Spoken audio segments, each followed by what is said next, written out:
Hello, नमस्कार प्यारे बच्चों। मैं Vijay Bansal, math lecturer, Jakhal block, district Fatehabad से, हरियाणा एजुकेशन डिपार्टमेंट। आज हम अपनी मैथ की क्लास के अंदर कुछ सीखेंगे। प्यारे बच्चों, जो हम आज करेंगे हमारे पास वो 2017 और 18 सेशंस के करेंगे, क्लास 9th के ऑब्जेक्टिव टाइप क्वेश्चंस जो सेट एग्ज़ाम हुए हैं। ठीक है, मंथली असेसमेंट टेस्ट हम उसको मैट और अब उनको हम सेट के नाम से जानते हैं। इसमें देखिए हमारे पास मल्टीपल चॉइस क्वेश्चंस के अंदर हमें कह रहा है प्रत्येक प्रकर संख्या एक पूर्ण संख्या थी। Every natural number is a whole number. Yes, ये क्या है, ट्रू है हमारे पास। एंड नेक्स्ट देखें, प्रत्येक पूर्णांक एक पूर्ण संख्या होती है। Every integer is a whole number. Integers के अंदर नेगेटिव नंबर्स भी आते हैं, होल नंबर में नहीं आते। सो ये क्या हो जाएगा आपके पास, असत्य, फॉल्स। एंड नेक्स्ट देखें, 0.3333 एक डैश संख्या है। हमसे पूछ रहा है प्रकृत है, पूर्ण है, परिमेय है, परिमेय। ये एक परिमेय संख्या है क्योंकि प्रकृत या पूर्ण के लिए इसको एक पूर्ण अंक होना होता, और अपरिमेय के लिए हमारे पास इसको हम जिनको पी बटा के रूप में रिप्रेजेंट नहीं कर सकते, इनको कर सकते हैं क्योंकि ये आपके पास बनेगा 3/9, इट मीन्स 1/3 बनेगा हमारे पास। ये आपके पास है 0.3 बार। ठीक है। एंड नेक्स्ट देखें, क्वेश्चन नंबर 4 हमारा, इसमें कह रहा है 1/5 और 3/5 के बीच में एक परिमेय संख्या। हमारा डिनोमिनेटर मीन्स हमारा जो एक रैशनल नंबर पता करना है हमें, हमारा जो हर है वो सेम है, तो उनके बीच में अंश के हिसाब से सीधे हम गुना कर सकते हैं। 1 और 3 के बीच में 2 आएगा तो 2/5 हमारे पास। ठीक है, ये बन सकती थी एक परिमेय संख्या, लेकिन इन्होंने क्या पूछा हमसे, केवल एक ही परिमेय संख्या है, हमें बताना है सत्य और असत्य के बारे में। ठीक है, आपके पास ऐसा नहीं है कि इसके अंदर एक ही, there is a only one rational number, true and false, तो ये हमारा क्या होगा, फॉल्स होगा। एक पता करना चाहें तो हम पता कर सकते हैं हमारे पास, ठीक है ना, हम एक पता करना चाहें परिवार में पता कर सकते हैं, लेकिन रैशनल नंबर इसमें बहुत बन जाते हैं। जैसे मान लीजिए अगर हम इनको 10 से मल्टीप्लाई कर देते हैं दोनों को ऊपर नीचे, तो आपके पास 11/50, 12/50, 13/50, 14/50 अप टू, ठीक है, 19 तो आपके यही बन जाएंगे। अगर हम 100 से मल्टीप्लाई कर देंगे तो आपके और ज़्यादा बढ़ जाएंगे। ठीक है। एंड नेक्स्ट हमारे पास क्वेश्चंस देखेंगे कि क्या कह रहे हैं, क्या सभी धनात्मक पूर्णांकों के वर्गमूल अपरिमेय होते हैं। All the square roots of all positive integer irrational. नहीं, जैसे आप 4 का स्क्वायर रूट निकालेंगे तो क्या हो जाएगा, 2 हो जाएगा। ऐसे ही आप 9 का स्क्वायर रूट निकालेंगे वो 3 हो जाएगा। ठीक है, तो सभी के लिए तो नहीं है सही है, सो नो, आंसर गलत। क्या वर्गमूल 5 एक संख्या रेखा पर निरूपित की जा सकती है। यस, परिमेय जो संख्या रेखा पर जितनी भी संख्याएं हैं, परिमेय हो चाहे अपरिमेय संख्या, सभी को निरूपण किया जा सकता है। नेक्स्ट देखें, 125 की घात 1/3। 125 आपके पास 5 की पावर 3 बन जाएगा, तो 3 से होल की पावर 1/3, 3 से 3 कैंसिल, 5 की power 1, it means 5। It means option C आपके पास आंसर बन जाएगा। एंड नेक्स्ट देखें, क्वेश्चन नंबर 8, संख्या आर को परिमेय संख्या कहा जाता है यदि इसे पी बटा क्यू के रूप में लिखा जा सकता हो, जहां पी और क्यू पूर्णांक है, क्यू बराबर नहीं है 0 के। A number r is a called rational number if it can be written in the form p by q where p and q are integers and q not equal to 0। ये आपकी बिल्कुल सही definition है। ठीक है, इसमें अगर हम साथ में थोड़ा सा और इंक्लूड हो जाए कि HCF आपके पास पी एंड क्यू का वो 1 होना चाहिए। ठीक है, लेकिन जनरल आपके पास इसी रूप में डेफिनेशन आपको मिलती है। एंड नेक्स्ट देखें, धनात्मक वास्तविक संख्याएं ए और बी हैं के संबंध में आपके पास क्या रिलेशन बनेगा, a plus B, X plus Y, X minus Y, formula apply हो जाता है यहाँ पर। ठीक है, a की पावर 2 माइनस रूट बी की पावर 2, तो रूट पावर 2 से रूट आपके पास कैंसिल हो जाएगा, सो a की पावर 2 माइनस बी। तो ऐसा कौन सा ऑप्शन है आपके पास, ऑप्शन डी। ठीक है, ये आपके पास क्वेश्चन का आंसर बन जाएगा। एंड नेक्स्ट देखेंगे क्वेश्चन नंबर 10, इसमें हमें क्या कह रहा है, निम्न में से कौन सी संख्या परिमेय है आपके पास। इसमें √2 है, तो ये परिमेय नहीं है आपके पास, इरेशनल नंबर है, रैशनल नहीं है। 2√6 ये भी इरेशनल है। 2 माइनस √5 ये भी इरेशनल है। इसमें देखिए आपके पास √7 है ऊपर नीचे, लेकिन √7 से √7 कैंसिल होकर आपके पास बचेगा क्या, 2/7। सो ये आपके पास क्या होगा, एक रैशनल नंबर, आपका एक परिमेय संख्या होगी। एंड नेक्स्ट देखेंगे हमारे पास क्वेश्चन नंबर 11, इसमें हमें क्या कह रहा है, 6 5 √5 2 √5, 6 को 2 से मल्टीप्लाई करेंगे 12, √5 को √5 से मल्टीप्लाई करेंगे √25 हो जाएगा, जिससे 5 बनेगा। सो 12 5 60, ये आपके पास आपके क्वेश्चन का आंसर बन जाएगा। एंड नेक्स्ट देखेंगे क्वेश्चन नंबर 12, 4 से 1/8 भिन्न का दशमलव प्रसार किस प्रकार का होगा, हमारे पास हमें ये बताना है। ठीक है, मीन्स आपके पास हमें हर देखना होता है, हर क्या है 8, 8 के जो गुणनखंड बनेंगे वो 2 × 2 × 2 बनेंगे। अगर हर के मतलब डिनोमिनेटर के फैक्टर्स में अकेला 2 और 5 हो, अकेला 2 हो या अकेला 5 या 2 और 5 हो, तो वो हमेशा आपका टर्मिनेटिंग होता है, मीन्स शांत दशा प्रसार होता है। अगर ना होता तो आपका ये नॉन टर्मिनेटिंग बन जाता आपके पास, ठीक है, अनवांछनीय आवर्ती बन जाती है हमारे पास। नॉन टर्मिंग नॉन रिक्यूरिंग नहीं होगा, ये आपके पास सिर्फ अपरिमेय संख्याओं के अंदर होता है हमारे पास, ठीक है। एंड नेक्स्ट देखिए आपके पास क्वेश्चन नंबर 13 और 14 था आपके पास। इसमें 3/7 6/7 की दो परिमेय संख्याएं पूछी गई हैं। सिंपल आप 4/7 एंड 5/7 ये आपके लिख सकते हैं, ठीक है। और नेक्स्ट के अंदर 2/√3 का हर का परिमेयकरण करना है, तो ऊपर नीचे √3 से मल्टीप्लाई कर देंगे, ऊपर √2√3 हो जाएगा, नीचे √9 की वैल्यू क्या बन जाएगी आपके पास 3 बन जाएगी, ये आपका आंसर बन जाएगा, ठीक है। एंड नेक्स्ट देखेंगे आप इसको एक्स बराबर मानकर भी सॉल्व कर सकते हैं। मान लीजिए अगर आपने एक्स मान लिया तो दोनों तरफ, क्योंकि एक ही डिजिट बार बार रिपीट हो रहा है, तो 10x = 6.666 डैश डैश डैश। अगर हम इसको फर्स्ट इक्वेशन इसको सेकंड कह दें, माइनस करने पर second minus first 10 - x 9x हो गया, और डेसिमल वाले सेम डिजिट कैंसिल हो जाएंगे, 6 - 0 6 आपके पास। सो आपका आंसर क्या बन जाएगा, x = 6/9, ठीक है, इट मीन्स 2/3। ये आपके पास आपके क्वेश्चन का आंसर बन जाएगा, ठीक है। एंड नेक्स्ट देखिए आपके पास question number 16 and question number 17। Question number 16 के अंदर आपको इनकी मल्टीप्लिकेशंस करनी है, √5 - √2, तो a - b ab², ठीक है, 5 - 2 = 3 बन जाएगा। और इसके सेकंड पार्ट के अंदर 16 के, इसमें आपको रेशनलाइजेशंस करना है, मीन्स आपने साइन चेंज करके ऊपर नीचे मल्टीप्लिकेशंस कर देनी है। तो आपके पास क्या हुआ, ऊपर 1 से मल्टीप्लाई करके √7 + √6 हुआ, नीचे a - b a + b, सो √7 की पावर 2 √6 की पावर 2, रूट पावर 2 से कैंसिल हो जाएगा, सो √7 + √6 अपॉन 7 - 6।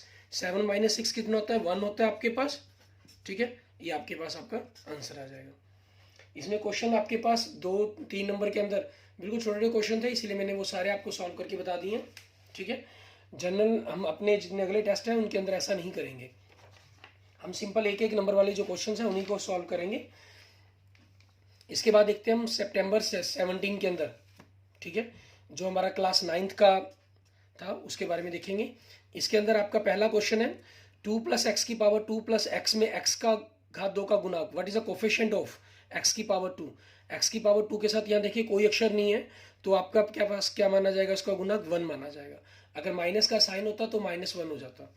नेक्स्ट, एक बिंदु से होकर केवल एक ही रेखा खींची जा सकती है, एक बिंदु में से जितनी मर्जी रेखाएं खींची जा सकती हैं, असत्य, false, only one line can be drawn from through a point, ठीक है, ये फॉल्स आपका आंसर बन जाएगा। एंड नेक्स्ट देखेंगे क्वेश्चन नंबर 3, इसमें हमें क्या कह रहा है करने के लिए, निर्देशांक अक्ष को तल डैश भागों में बांटता है, the coordinate axis divide the plane into, आपके पास कोऑर्डिनेट एक्सिस है 1 2 3 4 पार्ट्स के अंदर डिवाइड करता है इनको। y = 3x + 5, ठीक है, इसका जो आपके पास सोल्यूशन होगा आदित्य हल मतलब यूनिक सोल्यूशन होगा, केवल 2 हल होंगे, ओनली 2 सोल्यूशन, अपरिमेय रूप से अनेक हल, इनफाइनाइट मैनी सोल्यूशन, कोई हल नहीं, नो सोल्यूशन। इसमें हम कुछ भी इनफाइनाइट मैनी सोल्यूशंस बन जाएंगे आपके पास, अपरिमित रूप से अनेक हल, क्योंकि हम जैसे x की वैल्यू 1 रखेंगे तो कुछ और आंसर आएगा, 2 से कुछ और, 3 से कुछ और, 4 से कुछ और आंसर आएगा। क्वेश्चन नंबर 5 देखें, किसी समबाहु त्रिभुज का प्रत्येक कोण, ठीक है, each angle of an equilateral triangle is 60 degree, ये हमारा आंसर बन जाएगा।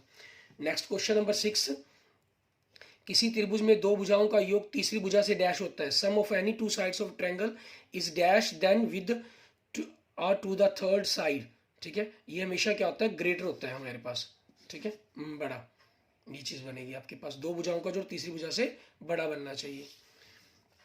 एंड नेक्स्ट देखेंगे क्वेश्चन नंबर 7, निम्न में से कौन सा सर्वांग समता का नियम नहीं है, SSA, क्योंकि इसको लिखने का जो सही तरीका है वो SAS होता है, ये सही ढंग है आपका बी ऑप्शन, ठीक है, which of following is rules is not a congruent rule.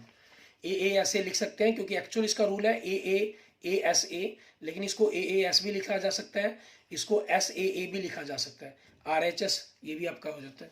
Next आपके पास क्वेश्चन नंबर 8, एक त्रिभुज जिसकी दो भुजाएं बराबर हो डैश त्रिभुज कहलाती है, triangle in which 2 sides are equal is called a triangle is, ठीक है, इसको हम क्या बोलते हैं, समद्विबाहु त्रिभुज, मींस आइसोस्केल्स ट्रायंगल बोलते हैं हम इसको। एंड क्वेश्चन नंबर 9 और 10 देखें, ठीक है, ये क्वेश्चन आपने खुद ट्राई करने हैं आपके पास, और आगे मैं इन सेट के अंदर आए हुए आपको सारे क्वेश्चन शो करवा देता हूँ। Question number 11 and question number 12, ठीक है, and question number 13 and question number 14, ठीक है। हर का परिमेयकरण करना, ये काफ़ी इंपॉर्टेंट क्वेश्चन है आपके पास, ठीक है। रेशनलाइजेशन द डिनोमिनेटर, ये आपके फाइनल एग्जाम्स के लिए काफ़ी अच्छा इंपॉर्टेंट क्वेश्चन है, हमेशा मोस्टली आता ही आता है क्वेश्चन इस टाइप के। एंड क्वेश्चन नंबर 15, ठीक है, आपके पास ये 5th चैप्टर का क्वेश्चन है। एंड क्वेश्चन नंबर 16, ये भी आपके पास कार्तीय तल में locate the points in the Cartesian plane आपको कोऑर्डिनेट बनाकर इन पॉइंट्स को रिप्रेजेंट करना है कि कहाँ बनेंगे ये पॉइंट्स आपके। एंड नेक्स्ट क्वेश्चन नंबर 17, ठीक है, इसमें आपको QRS इस एंगल की वैल्यू निकालनी है। एंड नेक्स्ट क्वेश्चन नंबर 18, ठीक है, और 18 के अंदर आपको अथवा में भी दिया गया क्वेश्चंस, ये इंग्लिश मीडियम के अंदर आपको क्वेश्चंस दिख जाएगा, ठीक है। इसके अथवा के अंदर आपके पास क्वेश्चंस आपकी चॉइस है, और के अंदर आप जैसे मर्जी उन दोनों में से क्वेश्चन करना चाहें वो कर सकते हैं। एंड नेक्स्ट आपके पास क्वेश्चन नंबर 19, ठीक है, ये आपके इंपॉर्टेंट क्वेश्चंस हैं, इनको आप कर लेंगे तो काफ़ी आपके जो फाइनल एग्जाम्स की तैयारी है, सेम इन्हीं क्वेश्चंस को भी अगर आप कर लेते हैं तो फाइनल एग्जाम्स की आपकी काफ़ी अच्छी तैयारी हो जाती है, ठीक है। एंड नेक्स्ट देखेंगे, इसके बाद हम हमारे पास अक्टूबर 2017 के अंदर जो क्वेश्चंस पेपर सेट एग्ज़ाम हुआ था उसके बारे में, ठीक है, आपका क्लास 9th का। इसमें देखिए पहला क्वेश्चन, इसमें क्या कह रहा है आपको, एक चतुर्भुज में कितने विकर्ण होते हैं, how many diagonals A quadrilateral है, 2, ठीक है। एक समानांतर आपके पास कोई भी चतुर्भुज हो 1 and 2, सिर्फ 2 ही क्वाड्रिलेटर बनते हैं इसके अंदर। एक समानांतर चतुर्भुज की सम्मुख भुजाएं डैश होती हैं, opposite sides of a parallelogram, ठीक है, आपस में बराबर भी होती हैं और समानांतर भी होती हैं, equal and parallel. And next question number 3, समानांतर चतुर्भुज के विकर्ण एक दूसरे को परस्पर समद्विभाजित करते हैं, ठीक है, बिल्कुल सही, true. The diagonals of parallelogram bisect each other, bisect करते हैं आपस में, 2 इक्वल पार्ट्स के अंदर डिवाइड करते हैं। नेक्स्ट, प्रत्येक वर्ग को एक समचतुर्भुज भी कहा जा सकता है, बिल्कुल सही, क्योंकि समचतुर्भुज के अंदर क्या होता है, ठीक है, every square can also be named as a rhombus, बिल्कुल सही, ट्रू आपका आंसर बन जाएगा, क्योंकि समचतुर्भुज के अंदर चारों कोण आप चारों साइड्स इक्वल होती हैं, ठीक है, और उनके डायगोनल्स आपस में एक दूसरे पर बाइसेक्ट करते हैं परपेंडिकुलरली, तो ये सब कुछ स्क्वायर के अंदर होता ही है, इसलिए स्क्वायर को हम समचतुर्भुज भी कह सकते हैं, लेकिन समचतुर्भुज को हम स्क्वायर नहीं कह सकते। एंड नेक्स्ट देखेंगे क्वेश्चन नंबर 5, एक आयत में क्या होता है, इन ए रेक्टेंगल प्रत्येक कोण समकोण होता है, बिल्कुल सही। उपयुक्त सभी सम्मुख भुजाएं बराबर होती हैं, बिल्कुल सही। Opposite sides are equal, each angle is right angle, विकर्ण बराबर होते हैं, बिल्कुल सही, ये तीनों चीजें होती हैं, इट मीन्स उपयुक्त सभी, ऑल ऑफ द अबव, यह क्वेश्चन का आंसर बन जाएगा। एंड नेक्स्ट देखेंगे क्वेश्चन नंबर 6, इसमें हमें क्या कह रहा है, किसी त्रिभुज की किन्हीं दो भुजाओं के मध्य बिंदु को मिलाने वाला रेखाखंड तीसरी भुजा के, किसी त्रिभुज की दो भुजाओं के मध्य बिंदुओं को मिलाने वाला रेखाखंड, मान लीजिए आपके पास एक ट्रायंगल आपने बना ली, ठीक है, इनकी दो भुजाओं के मध्य बिंदुओं को मिलाने वाला रेखाखंड इस तीसरी भुजा के साथ क्या होता है, ठीक है, उसके आधे के बराबर, ठीक है, आधे के बराबर होता है। Line segment joining the mid points of any two sides of triangle is half of the third side के हाफ के इक्वल होता है एंड पैरेलल भी होता है। नेक्स्ट, किसी चतुर्भुज की भुजाओं के मध्य बिंदुओं को क्रम से मिलाने वाले रेखाखंडों द्वारा बना चतुर्भुज एक डैश होता है। किसी चतुर्भुज की भुजाओं के मध्य बिंदुओं को, ठीक है, मान लीजिए कोई भी किसी भी प्रकार की चतुर्भुज है आपके पास, जैसी मर्जी हो, इनके मध्य बिंदुओं को अगर हम मिलाएंगे तो उनसे जो चतुर्भुज बनेगी वो हमेशा एक समानांतर चतुर्भुज कम से कम जरूर होगी, ठीक है। ये आपके पास एक्सरसाइज 8.1 का फर्स्ट क्वेश्चन, 8.2 के फर्स्ट क्वेश्चन के अंदर ही हम प्रूव करते हैं। The quadrilateral formed by joining the mid points of the sides of A quadrilateral in order is a parallelogram. एक ही आधार और एक ही समानांतर रेखाओं के बीच स्थित समानांतर चतुर्भुज क्षेत्रफल में क्या होते हैं, हमेशा बराबर होते हैं, ठीक है, बिल्कुल सही, true. Parallelogram on the same base and between the same parallel lines are equal in the area. ऐसी ट्रायंगल्स भी इक्वल होती हैं, और जो अगर एक ट्रायंगल और एक पैरेललोग्राम की बात की गई हो तो पैरेललोग्राम का जो एरिया है, ठीक है, वो हाफ होगा इक्वल टू ट्रायंगल के। अगर आपके पास इसमें दोनों पैरेललोग्राम की ही बात की गई है, इसलिए इक्वल हो गया, आपस में ट्रू हो गया आपका ये। एंड नेक्स्ट देखेंगे क्वेश्चन नंबर 9, इसमें हमें क्या कह रहा है, यदि एक त्रिभुज समानांतर चतुर्भुज के एक ही आधार और एक ही समानांतर रेखाओं के बीच स्थित हो, त्रिभुज का क्षेत्रफल समानांतर चतुर्भुज के क्षेत्रफल के, बिल्कुल वही बात जो मैंने 8वें क्वेश्चन में आपको बताई है। ठीक है, if a triangle on the parallelogram are on the same base and the between the same parallel lines then the area of the triangle is that area of the parallelogram। ठीक है, वो क्या हो जाएगा, आधे के बराबर मीन्स हाफ। ये आपका क्वेश्चन का आंसर बन जाएगा। एंड नेक्स्ट देखेंगे क्वेश्चन नंबर 10। इसके अंदर हमें क्या कह रहे हैं, दो त्रिभुजें एबीसी डीबीसी एक ही आधार और एक ही समानांतर रेखाओं के बीच स्थित है। त्रिभुज एबीसी का क्षेत्रफल 12 है, तो डीबीसी का क्या होगा, वो भी बिल्कुल सेम। ठीक है, जैसे मैंने क्वेश्चन नंबर 8 में आपको बताया था, पैरेललोग्राम के भी इक्वल होते हैं, ट्रायंगल के इक्वल होते हैं, तो उनका भी क्या बनेगा, 12 वर्ग सेंटीमीटर ही बनेगा, 12 square centimetre. Two triangles are on the same base and between the same parallel lines if the area then the what will be the area of the triangle ABC। ठीक है, तो वो क्या होगा आपका 12 सेंटीमीटर स्क्वायर ही होगा। And next, समानांतर चतुर्भुज का क्षेत्रफल उसके आधार और संगत शीर्ष लंब के गुणनफल के बराबर होता है। ठीक है, समान area of the parallelogram is the product of the base and the corresponding attitude, बिल्कुल सही, true. And the next question number 12, इसके अंदर हमें क्या कह रहे हैं, त्रिभुज की एक माध्यिका त्रिभुज के समान क्षेत्रफल वाले दो त्रिभुजों में विभाजित करती है माध्यिका, बिल्कुल सही। A median of a triangle divides it into two equal triangles of equal areas. ठीक है, बिल्कुल ट्रू है, ये सही है हमारे पास। एंड नेक्स्ट देखेंगे क्वेश्चन नंबर 13 एंड 14। ठीक है, इसमें आपको ट्रायंगल के 3 एंगल्स दिए गए, चौथा पूछा गया, और हम जानते हैं क्वाड्रिलेटर के चारों एंगल्स का जोड़ कितना होता है, 360 डिग्री होता है। 3 की वैल्यू आप रख देंगे, 36, 60 एंड 144, तो आपने चौथा एंगल पता कर लेना है यहाँ से। एंड क्वेश्चन नंबर 14, इसमें भी आपके पास एक समानांतर चतुर्भुज दी गई है, उसके अकॉर्डिंग आपको क्वेश्चंस देख लेना है। दोनों के एरिया आपके पास बराबर, इस समानांतर में एक है तो क्षेत्रफल आपके पास बराबर ही रहना है, कोई दिक्कत ही नहीं है। बेस आपको BC 8 दिया गया, इसको अगर हम H मान लें तो H गुना में 8। ठीक है, एक समानांतर ABC जिसमें AE BC पर लंब है, BC आधार 8 दिया गया, समानांतर चतुर्भुज का क्षेत्रफल दिया गया, AE एटीट्यूड की वैल्यू पूछी गई है इक्वल टू 32, तो H आपके पास 32/8, इट मीन्स 4 सेंटीमीटर आपके पास आंसर बन जाएगा। एंड नेक्स्ट देखेंगे क्वेश्चन नंबर 15। ठीक है, ये आपके पास 9th चैप्टर में से क्वेश्चंस है। ठीक है, एंड नेक्स्ट क्वेश्चन नंबर 16। ठीक है, ये भी आपके पास 9th चैप्टर में से क्वेश्चंस है। क्लियर। इसके बाद देखेंगे हम हमारे पास नेक्स्ट अक्टूबर के बाद नवंबर मंथ के लिए जो दिसंबर के अंदर टेस्ट हुए थे उस समय 2017 के अंदर। ठीक है, उनके ऑब्जेक्टिव टाइप क्वेश्चंस पर बात करेंगे कि क्या किस प्रकार से हमें इनको सॉल्व करना है। नवंबर 2017 क्लास 9th के लिए इसके देखिए हमारे पास पहला क्वेश्चन क्या कह रहा है, कहना केंद्र को वृत्त पर किसी बिंदु से मिलाने वाला रेखाखंड वृत्त की त्रिज्या होती है। Line segment joining the centre to any point of the circle is a radius of the circle. मतलब सेंटर को आपके पास सर्कल से मिलाने वाले, केंद्र को वृत्त पर किसी बिंदु से मिलाने वाली रेखा, बिल्कुल सही है, वृत्त की त्रिज्या ही होती है, रेडियस होती है। नेक्स्ट, चक्रीय चतुर्भुज के समूह कोणों के प्रत्येक युग्म का योग 90 डिग्री होता है। नहीं, बिल्कुल गलत, 180 डिग्री होता है, तो ये क्या हो जाएगा, असत्य है हमारे पास। एंड नेक्स्ट देखेंगे इंग्लिश में द सम, इस क्वेश्चन में सेकंड को, sum of the either pair of the opposite angles of a cyclic quadrilateral is 90, false आपका। नेक्स्ट क्वेश्चन नंबर 3, किसी वृत्त के केंद्र से किसी जीवा पर डाला गया लंब जीवा को समद्विभाजित करता है। ठीक है, the perpendicular from the centre to the circle to a chord bisect the chord, बिल्कुल सही, ट्रू। अगर आपके पास एक सर्कल है, सर्कल के सेंटर से हमने उसकी कोड पर परपेंडिकुलर ड्रॉ किया तो वो इसको 2 इक्वल पार्ट्स के अंदर डिवाइड करेगा। एक चाप द्वारा केंद्र पर अंतरित कोण वृत्त के शेष भाग के किसी बिंदु पर अंतरित कोण का डैश होता है। The angle subtended bye an arc at the centre is dash the angle subtended bye it at any point on the remaining part of the circle.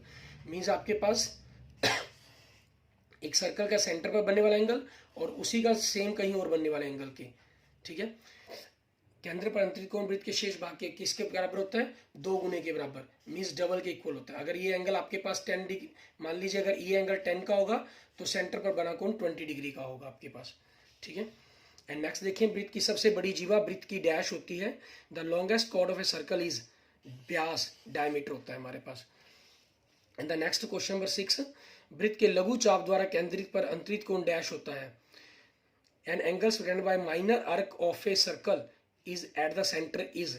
ठीक है, मान लीजिए आपके पास जैसे ये हमारे पास सर्कल हो गया, इसकी लघु चाप मान लीजिए ये होगी हमारे पास, और जो सेंटर पर जो एंगल बनाएगी ये क्या होगा, 180 डिग्री से छोटा होगा, लेस देन 180 डिग्री। ठीक है, क्योंकि जो ये बड़ी कर्व होगी आपके पास, ठीक है, ये क्या बनाएगी,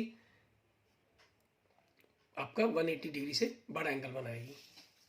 क्लियर। इसके बाद देखते हैं नेक्स्ट क्वेश्चन नंबर 7। इसमें हमें क्या कह रहा है करने के लिए, देखें ABC तीसरी त्रिभुज की 3 भुजाएं दी गई हैं, तो S का मान पूछा गया।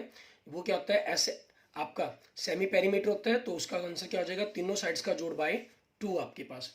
एंड नेक्स्ट, त्रिभुज का क्षेत्रफल ज्ञात करने का फॉर्मूला क्या होता है, 1/2 आधार गुना ऊंचाई, half into base into height, find the area of the triangle. Next question number 9, एक त्रिभुज की तीसरी भुजा क्या होगी जिसकी 2 भुजाएं दी गई हैं, परिमाप दिया गया। तो परिमाप में से आप दोनों भुजाओं को घटा देंगे, ठीक है, आपके पास कितना आ गया, 13 सेंटीमीटर। पेरीमीटर दिया गया आपको, 2 साइड्स दी गई थी। एंड क्वेश्चन नंबर 10 नेक्स्ट हमारे पास। इसमें हमें क्या कह रहा है करने के लिए, एक त्रिभुज की भुजाओं का अनुपात दिया गया, अगर इसका परिमाप दिया गया हो तो त्रिभुज की सबसे छोटी भुजा, अगर हमने रेशो दी गई है तो इसको हम 12x plus 17x plus 25x मान लेते हैं, और पेरीमीटर 540 हो गया। तो इनको ऐड करें, 12 और 17 आपके पास 29, 54 x हो गया। तो x क्या हो जाएगा, 540/54, इट मीन्स 10 हो जाएगा। सबसे छोटी साइड 12x है, इट मीन्स 120 सेंटीमीटर बन जाएगी। ठीक है, इंग्लिश में भी आप स्टेटमेंट देख सकते हैं कि क्या दे रहा है, वही सेम चीज। साइड्स दे रहा है of triangle in the ratio, perimeter दे रहा है, एंड हमसे स्मॉलेस्ट साइड पूछी गई है। ठीक है, एंड नेक्स्ट देखेंगे क्वेश्चन नंबर 11। हमें एक त्रिभुज की तीनों साइड्स दी गई हैं, S माइनस बी पूछा गया। सबसे पहले हम S फाइंड आउट करेंगे। S हमारे पास क्या होगा, तीनों साइड्स का जोड़। ठीक है, क्योंकि वैल्यू ऑफ S पूछ रहा है। 17 और 13 30, 30 और 14 44, 44 को 2 से डिवाइड कर देंगे 22, S आ गया। तो S 22 minus B 14, it means difference कितना आ गया, 8 सेंटीमीटर। ये आपका आंसर बन जाएगा। एंड नेक्स्ट देखेंगे क्वेश्चन नंबर 12। 3 असरेखीय बिंदुओं से गुजरते हुए कितने वृत्त खींचे जा सकते हैं, how many circles can be drawn passing through the 3 non collinear points. Means in तीनों पॉइंट से सिर्फ एक ही सर्कल ड्रॉ किया जा सकता है। ठीक है, ये जो फिगर है आपके पास क्वेश्चन नंबर 13 के लिए है, ये 69 दिया गया, एंगल 31 दिया गया, हमें BDC एंगल पूछा गया। तो ये एंगल आपके पास इस BAC एंगल के इक्वल होगा। ठीक है, यहाँ से ट्रायंगल के तीनों, ट्रायंगल ABC के अंदर तीनों एंगल्स का जोड़ 180 हो जाएगा। तो 180 में से आप BAC 69 माइनस 31 माइनस करेंगे तो 80 आ जाएगा, और angle BDC is equal to angle BAC हो जाएगा। ठीक है, क्योंकि सेम सेगमेंट के अंदर एक ही वृत्तखंड के अंदर बने हुए कौन हो जाएंगे, सो उनकी वैल्यू क्या आ जाएगी आपके पास, 80 डिग्री आ जाएगी। इसमें 30 डिग्री के कोण की रचना करनी है, construct an angle of 30 degree. Question number 14। Question number 15, construct करनी है, ट्रायंगल बनानी है आपको, साइड दी गई है, एंगल दिया गया, और दोनों बाकी 2 साइड्स का जोड़ दिया गया। एक्सरसाइज 11.2 का क्वेश्चन हो जाता है आपका ये। ठीक है, एंड नेक्स्ट देखेंगे क्वेश्चन नंबर 16। ठीक है, इसमें आपके पास ट्रायंगल की तीनों साइड्स की रेशियो दी गई है, पेरीमीटर दिया गया, तीनों साइड्स पता कर लेंगे, फिर उसका क्षेत्रफल पता करना है, मीन्स एरिया पर फाइंड आउट करना है हमें। तो हीरोज फार्मूले का यूज करेंगे हम। एंड नेक्स्ट देखेंगे, एक त्रिभुज की तीनों त्रिभुज दी गई, समानांतर चतुर्भुज का आधार दिया गया, क्षेत्रफल त्रिभुज की भुजाएं दी गई है, समानांतर चतुर्भुज का आधार दिया गया। ठीक है, उसकी संगत ऊंचाई पूछी गई। तो त्रिभुज का जो क्षेत्रफल है वही हमारे पास आपका क्या कहते हैं, समानांतर चतुर्भुज का क्षेत्रफल बन जाएगा। ठीक है, क्योंकि इन्होंने सेम बेस पर बात की है, हमारे पास एक त्रिभुज और एक समांतर चतुर्भुज एक ही आधार है, और क्षेत्रफल भी एक ही है। एरिया उन्होंने बात कहा है, स्पेशल मेंशन किया है कि बराबर है। ठीक है, तो हम इस ट्रायंगल का एरिया हीरो फार्मूले से सॉल्व करके इस कैलकुलेशंस को आगे बढ़ाएंगे। क्लियर। उसके बाद देखते हैं हमारे पास हमारा जनवरी 18 के अंदर आया हुआ क्वेश्चन, सेशन 17 और 18 का हमारा लास्ट सेट एग्जाम, हमारा मैट एग्जाम कह लीजिए, सेट एग्जाम कह लीजिए। ठीक है, गोले के आयतन का फार्मूला पूछ रहे हैं। गोले के आयतन का formula, volume of sphere is 4/3 πr³ होता है। πr² h आपके पास वॉल्यूम ऑफ सिलेंडर, मतलब बेलन के आयतन का, πr/h आपके पास किसी का नहीं होता, πr³ का किसी का फार्मूला नहीं होता। ठीक है, एंड नेक्स्ट आपके पास क्वेश्चन नंबर 2, एक निश्चित रेशियो से एकत्रित किए गए तथ्यों या अंकों को कहा जाता है, फैक्ट्स और figures collected with a definite purpose are called. ठीक है, इनको हम क्या कहते हैं, हमारे पास जो भी हम इकट्ठा करते हैं, ठीक है, इनको तथ्य या अंकों को हम क्या बोलते हैं, आंकड़े बोलते हैं हमारे पास। ठीक है, किसी भी पर्पस से। प्रथम 5 प्रकृत संख्याओं का मध्य है। ठीक है, आपसे कह रहा है the mean of the first 5 natural numbers, 5 1 2 3 4 5। जब कंटिन्यू नंबर्स हों तो हमेशा जो मिड नंबर्स है वही उनका मीन बनता है, वही उसका माध्यक मीडियन बनता है, माध्य और माध्यक बनता है। सो इसका आंसर क्या बन जाएगा, 3 आपके पास। एक पासे को एक बार उछाला जाता है। अभाज्य संख्या, अभाज्य संख्या क्या होती है, 2, 3, 5 to get a prime number, तो 3 होगी, 3/6 इट मीन्स 1/2 इसकी प्रायिकता हो जाएगी, प्रोबेबिलिटी हो जाएगी। एक सिक्के को एक बार उछालने पर चित्त आने की मीन्स हेड आने की प्रोबेबिलिटी पूछ रहा है। इसमें हेड और टेल दो ही आते हैं, तो हेड आने की प्रोबेबिलिटी क्या हो जाएगी, 1/2 हो जाएगी आपके पास। एंड नेक्स्ट आपके पास निम्न आंकड़ों का बहुलक मीन जो अंक सबसे बार आया, mode of the following figure 5, 7, 10, 12, 12, 9, 17, 13, 12, 15, 15, 17, 13, 12, 9। तो 15 की अनाउंसमेंट और 12 आप देख रहे हैं पढ़ने में दो डबल आवर आया है। 12 आपके पास 4 टाइम्स आया, 15 2 टाइम्स ही आया है, तो आंसर क्या बन जाएगा, 12। या वैसे भी चेक कर सकते हैं, 7 1 टाइम्स, 5 1 टाइम्स, 12 आ रहा है, 9 भी आपके पास 1 2 टाइम्स, ठीक है। सो आपका मोड क्या बन जाएगा, बहुलक क्या बन जाएगा, 9। 5 सेंटीमीटर भुजा वाले घन का संपूर्ण पृष्ठीय क्षेत्रफल, फॉर्मूला क्या हो जाएगा, 6 इंटू ए स्क्वायर, 6 इंटू 5 इंटू 5, 5 5 जा 25, 5 25 6 जा 150 सेंटीमीटर स्क्वायर। ये आपके पास क्वेश्चन का आंसर बन जाएगा। And next question number 8 centimetre त्रिज्या और 7 सेंटीमीटर ऊंचाई वाले लंबवृत्तीय शंकु का the volume of the right circular cone, ठीक है, फार्मूला 1/3 पाई आपके पास 22/7 हो जाएगी। रेडियस 6 इंटू 6 दी गई है, हाइट आपके पास 7 दी गई है। 7 से 7 कैंसिल, 3 से आपके पास 2 कैंसिल, 6 2 जा 12, 12 2 जा, क्योंकि 22 को हम 2 इंटू 12 11 पढ़ते हैं, 12 इंटू 24, 24 को अगर हम 11 से मल्टीप्लाई करेंगे 264 सेंटीमीटर क्यूब, वही आपके पास आपके क्वेश्चन का आंसर बन जाएगा, ठीक है। क्वेश्चन नंबर 9, इसमें हमें क्या कह रहे हैं, निम्नलिखित प्रेक्षणों का आरोही क्रम में व्यवस्थित किया गया है, मीन्स इनको ऑब्जर्वेशंस को हमने असेंडिंग ऑर्डर के अंदर लिखा हुआ है। यदि आंकड़ों का माध्यक 63 है, मीन्स असेंडिंग या असेंडिंग ऑर्डर में लिखा गया, तो देखें आपके पास 1 2 3 4 5 6 7 8 9 10 है, तो 4 नंबर्स अगर आप छोड़ देते हैं तो बीच में 2 नंबर्स बचते हैं, तो वो आपके पास आपका माध्यक मतलब मीडियन बताएंगे, equal to 63, 2x plus 2 63 into 2 126 बन जाएगा आपके पास। सो 2x आपके पास 126 माइनस 2 124 बन गया। सो x क्या हो जाएगा, 124/2 इट मीन 62 बन जाएगा, ठीक है। तो ऑप्शन में आपके पास देखेंगे the following observation have been arranged in ascending order, ठीक है ना। सो आंसर क्या बन गया आपका 62। एंड नेक्स्ट देखेंगे क्वेश्चन नंबर 10, इसमें हमें क्या कह रहा है, एक सिक्के को 1000 बार उछाला गया था, frequency of head and tail 450 540 are tossing a coin 1000 times, 455 बार चित 545 बार पट आते हैं, तो चिट आने की प्रायिकता क्या पूछ रहा है, the probability of getting the head 455/1000 मतलब 0.455, ये आपके पास आंसर बन जाएगा। एंड क्वेश्चन नंबर 11, आर त्रिज्या और एच ऊंचाई वाले लंबवृत्तीय बेलन का संपूर्ण पृष्ठीय क्षेत्रफल, total surface area of right circular cylinder, ठीक है, टोटल पूछ रहे तो 2πr into are plus H हो जाएगा। एक असंभव घटना की प्रायिकता, the probability of an impossible event 0 0। Next 3.5 centimetre वाले अर्धगोलाकार कटोरे का आयतन ज्ञात करना है, formula means hemisphere volume of hemisphere 2 into 2/3 pi 22/7, radius 3.5 है मीन्स 7/2 है, ठीक है। इनकी कैलकुलेशंस करेंगे, 7 से 7 कैंसिल, 2 से 2 कैंसिल, 2 से 11,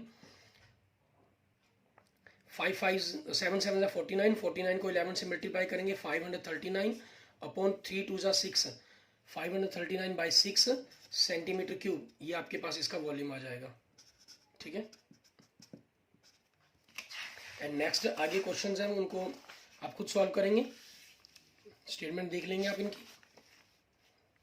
क्वेश्चन नंबर 14 प्रोबेबिलिटी का क्वेश्चन है।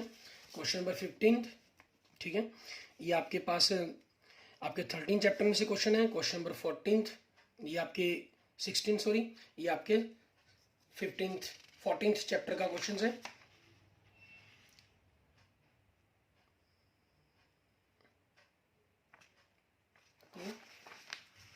और इसके अथवा के अंदर आपको जो क्वेश्चन नंबर 16 है इसके और के अंदर आपको जो क्वेश्चन दिया गया वो चैप्टर 13 का क्वेश्चन दिया गया। आप इन सभी क्वेश्चंस को करके देखेंगे।